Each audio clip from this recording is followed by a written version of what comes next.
I know what you're thinking. Epic failure, right? Good. 'Cause that's what I'm aiming for. What you just saw there was a total muscle failure, and I promised in my last email that I would show you a 12-minute routine that I use to test this idea of the power law in fitness. And the theory is that by doing this more intense kind of exercise, you're triggering a whole series of epigenetic shifts. This workout is time efficient by necessity. Reaching failure just means that you need to kind of wring out those last little bits of failure. When you feel like you failed, chances are you've still got a little bit more left in the tank. So that's where the idea of the drop set comes in. We're dropping down the resistance, starting with the most resistance. And so I start with the hardest kind of push-up, which is a decline push-up, where you put your feet up. I use this stump, but you can use a chair or whatever. And you go to a downward incline or a decline, and you just go slowly, pushing up, trying to kind of push through the forearm, keeping the forearm perpendicular, keeping good form, trying to kind of tighten up your core and keep your butt lower. And then you're just going to slowly up, down, until you start to feel that you can't go much more. Try to hold it for a few seconds, 10, 15 seconds. But if you end up breaking out of it, if you fall down, that's okay. That means you've reached failure. It's actually a good thing. The epic fail becomes a positive.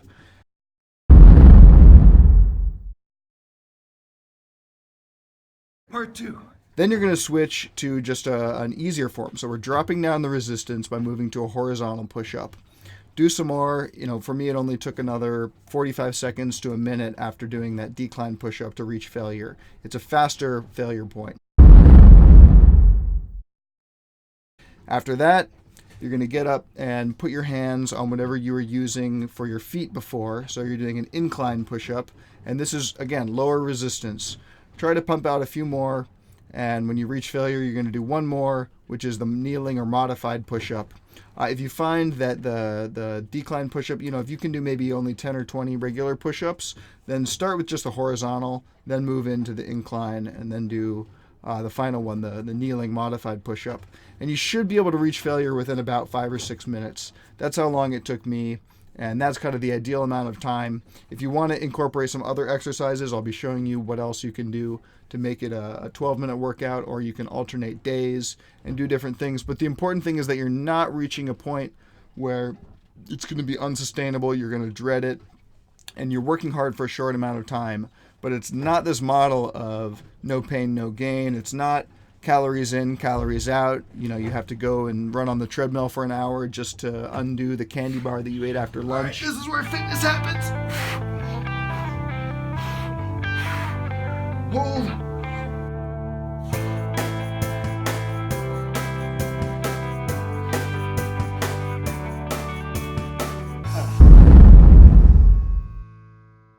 Just think about this short condensed period of time is extremely non-linear.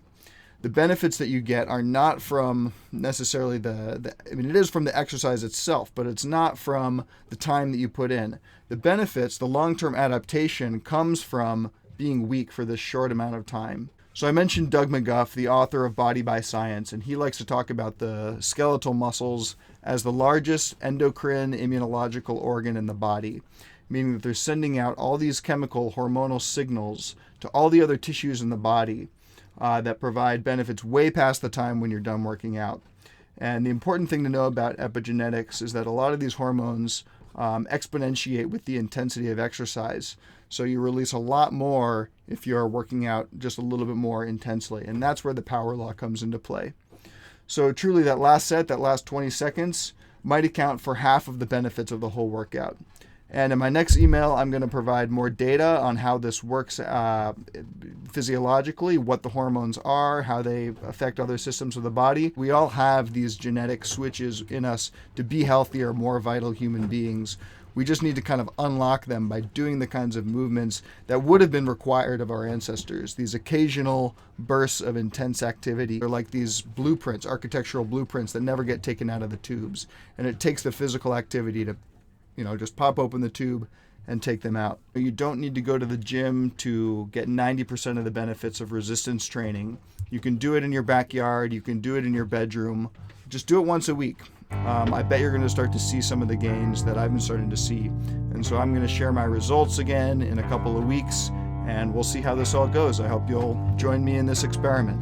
And remember that the most strength comes from the greatest weakness. So get to that point of failure, make epic failure a good thing.